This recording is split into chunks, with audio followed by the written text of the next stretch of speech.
Nabigyan ng pag-asa ang mga inmate na makagraduate sa elementary o high school. Papaano? Sa pamamagitan ng alternative learning system sa bilangguan. Ito ang report ni Carla Lim. Titiban sa pagsagot sa kanilang final exam ang mga estudyanteng ito. Pero kapansin-pansin na di sila mga ordinaryong mag-aaral dahil sa suot nilang uniform. Sila ang 58 inmates ng Quezon City Jail na kumuha ng pagsusulit para sa Alternative Learning System o ALS. Lahat sila hindi nakatapos ng pag-aaral. Pero oras na makapasa sa ALS, 4 sa kanila ang makakakuha ng diploma sa elementary, habang ang iba gagraduate na sa high school. Ang education lang yung tanging nilang baon paglabas nila dito.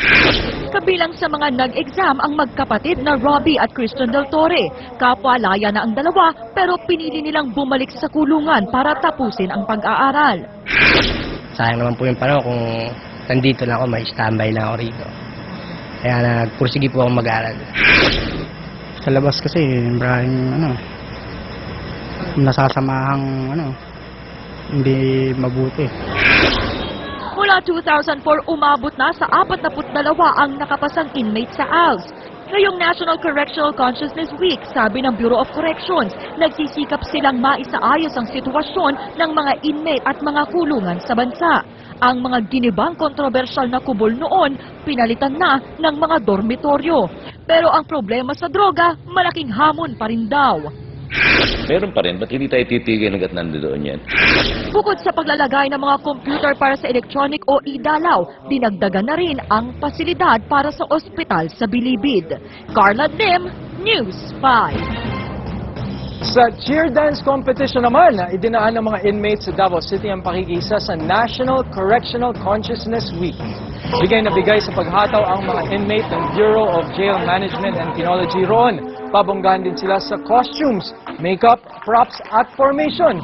Kwento ng mga grupo, mahigit 1 linggo nilang pinaghandaan ang contest.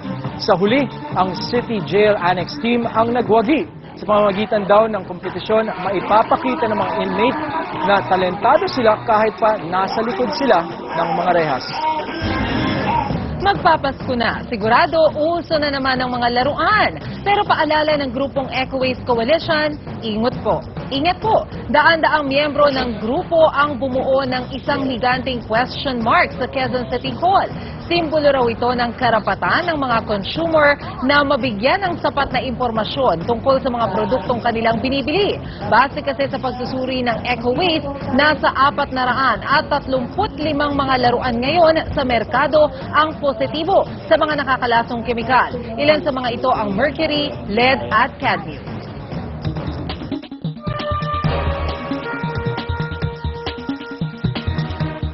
Paghihiganti, yan ang nakikitang anggulo sa pananambang ng di pa nakikilalang mga suspect sa magkapatid sa QC.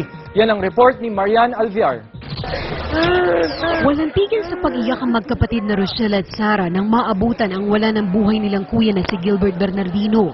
Dead on the spot si Gilbert matapos pagbabarilin sa barangay Masambong sa QC kaninang hapon. Patay na rin ang madala sa ospital ang nakababata niyang kapatid na si Jason na kasamang tinambangan. Sinundulan daw ni Gilbert si Jason sa Presinto 1 matapos makulong kagabi dahil sa pagnanakaw. Sabi ko kay Kuya Gilbert, Kuya kain ka. Sabi niya mamaya na lang daw, babalik daw siya. Tapos di na siya bumalik. Kwento ng nakakita, naglalakad ang mga biktima kasama ang isang kaibigan nang biglang hintuan ng motor na may sakay na 2 lalaki. Bumaba ang mga ito sa kaniratrat ang magkapatid. Sabi na, dami-dami istapain, boss ko pa. Kalibre 22 ang ginamit ng mga gunman. Parehong sa ulo ang tama ng magkapatid. Tingin ng mga otoridad, pinagplanuhan ang pagpatay sa mga biktima. Mabilis na nakatakas ang mga killer na hindi namukaan dahil sa mga suot nilang helmet. Marian Alviar, News 5. 2 bus naman ang nagbanggaan sa Quezon City Circle kaninang hapon. Kwento ng driver ng jail transport bus, bigla raw huminto ang sinusundang bus ng Quezon City Hall. Tuloy, UP ang harapan at basag ang salamin ng jail transport bus. Mabuti na lang at walang nasaktan sa insidente. Pag-uusapan na lang ng 2 driver kung paano ang gagawing areglo. Arestado isang nurse sa Cebu City matapos mahulihan na ipinagbabawal na injectable drug sa isang buy-bust operation. Nakumpiska sa Nurse Leonarda Mauyaglim ang 1.8 million pesos na halaga ng Aztec 10. Kabilang Aztec 10 sa mga tinatawag na dangerous drug sa ilalim ng Comprehensive Dangerous Drugs Act. Kakasuhan si Lim ng paglabag sa Dangerous Drugs Act.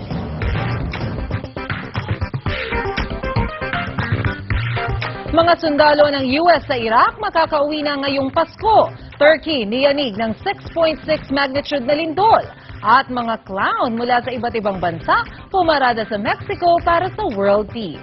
Narito ang report. We achieved our objectives. Pinauuwi na ni US President Barack Obama ang lahat ng mga sundalong Amerikano na nadestino sa Iraq. Tapos na raw kasi ang halos 9 na taong giyera. Itataon ang pull-out sa Disyembre sakto para sa Pasko at Bagong Taon. Mahigit 4,000 sundalong Amerikano ang namatay sa Iraq. Siksika na sa mga evacuation center ang mga residenteng lumikas dahil sa matinding pagbaha sa Thailand. Ang ilan, sa gilid na lang ng riles piniling manirahan. Nagpapanik buying na rin daw ang mga residente. Umakyat na sa mahigit 300 ang mga namatay. 28 probinsya ang lubog dahil sa walang tigil na pag-ulan simula pa noong Hulyo. Hindi bababa sa 50 ang sugatan sa 7.6 magnitude na lindol na tumama sa Turkey. Sa lakas ng pagyanig, gumuho ang gusaling ito kung saan pinaniniwala ang maraming tao ang naipit sa loob.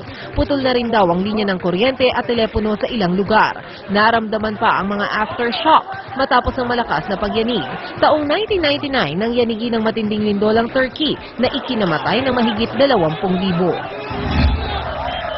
Sa Mexico, sama-samang pumarada ang mga payaso mula sa iba't ibang mga bansa para ipagdiwang ang taunang International Clown Convention. Ang layunin ng kanilang parada, World Peace. Gusto daw nilang mapalitan ng ngiti at tuwa ang masasamang nangyayari sa mundo tulad ng samot-saring mga krimen at terorismo. Bukod sa parada, nagpakita pa ng magic trick ang mga clown. Maricel Halili, News 5. Susunod, iba't ibang lahi ng mga aso, todo formang nag-dog walk para makalikom ng pondo. Pambato ng Pilipinas sa 7 New Wonders of the World na Puerto Princesa Underground River, pasyalan natin. At silipin ang pasiklaban ng kapatid stars sa Celebrity Edition ng Talentadong Pinoy.